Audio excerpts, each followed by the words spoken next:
All right, quick rant here.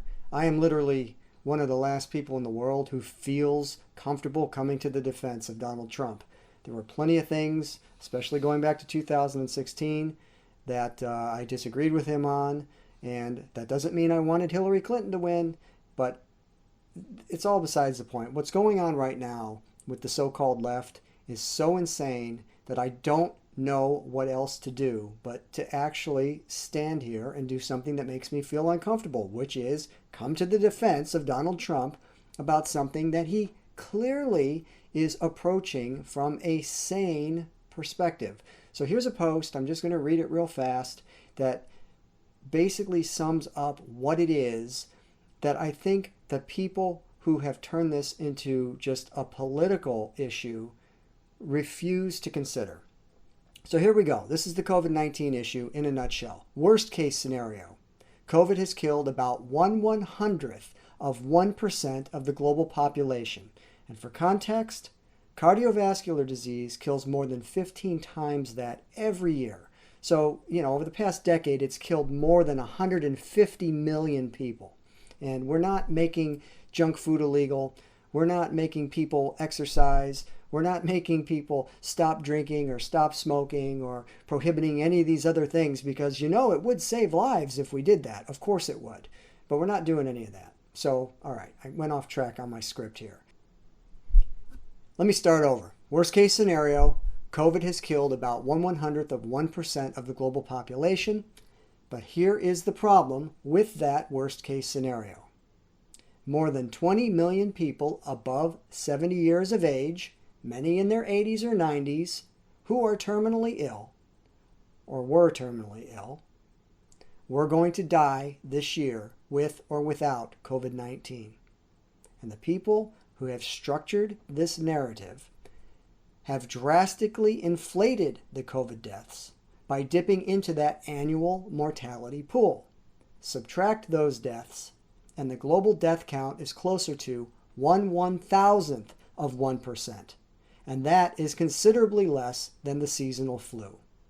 Here's the kicker. This is something I posted. What scares me most about COVID-19 is how easy it is to terrify and control people. Look, I try to be empathetic, but if you are so scared of death that you think all of this is necessary because you have a 1 in 1,000th of a percent chance of dying, then life isn't for you. 1/100th of 1%, life isn't for you. 1/10th of 1%, life isn't for you. Realistically, we could get to 1% and say that if you are this terrified with a 1% chance of dying, then life probably isn't for you, because you might not realize this, but that's about how many people die every year. It's a little bit less than 1%. 60 million people a year die. So you lived your life as a normal human being without being terrified, without having the government come in and abridge the most basic human freedoms in the name of keeping you safe, despite the fact that you were living in an environment that was about 100 times more deadly than this COVID-19 can possibly put you in. So there's my rant. Now, here's the issue. Trump came out and said, he dared to say, I just gave you the math. Okay? I just gave you the math. Let's pretend, I'm going to rant just a little bit more. Let's pretend that COVID-19 really is twice as deadly as the flu. Let's just assume, let's give them that, say it's twice as deadly as the flu. That would mean over the course of every 2 years, you would have the equivalent of one COVID season. So how many people do you personally know who have died of the flu in the past 2 years?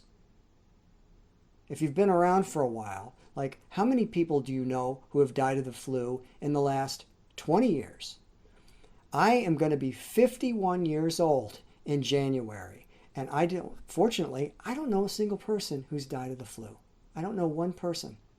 So as deadly as these things are, same is true of cardiovascular disease. Cardiovascular disease is extremely deadly in context with other things. But the thing is, despite the fact that it kills between 15 and 17 million people every year, the odds are that you probably don't know very many people who are dying of it. And the reason that is because despite 15 million being a large number, it is not a terribly large number when you consider there are 7,800 million people in the world.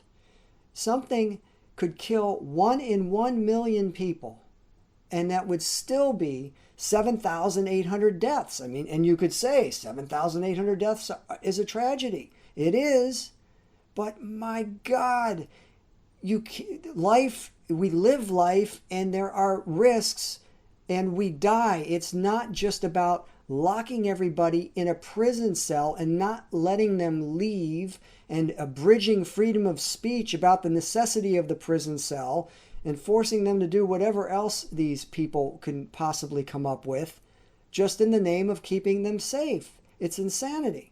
So anyway, here is the thing from Trump. This went on way longer than I meant. I apologize. Where he and you'll see go and look around. They're having fits because he dared to tell people, don't be scared of this. The one thing, of course, that I don't like in this clip that I'm going to play is that he talks about the vaccine. Because, again, let's use their numbers. Let's say it's 1 in 10,000, 1/100th of 1%. The only place it makes sense to vaccinate 10,000 people under the guise of it potentially saving one life is in a vaccine boardroom. That is the only place that makes any sense. But enough from me. Here's the clip. I just left Walter Reed Medical Center, and it's really something very special. The doctors, the nurses, the first responders, and I learned so much about coronavirus. And one thing that's for certain, don't let it dominate you. Don't be afraid of it.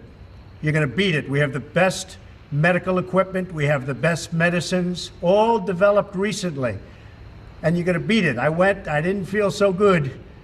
And 2 days ago, I could have left 2 days ago. 2 days ago, I felt great, like better than I have in a long time. I said just recently, better than 20 years ago. Don't let it dominate. Don't let it take over your lives. Don't let that happen. We have the greatest country in the world. We're going back to work. We're going to be out front. As your leader, I had to do that. I knew there's danger to it, but I had to do it. I stood out front.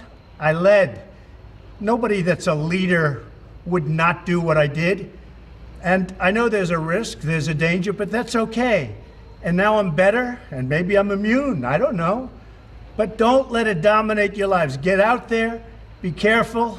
We have the best medicines in the world, and it all happened very shortly, and they're all getting approved, and the vaccines are coming momentarily.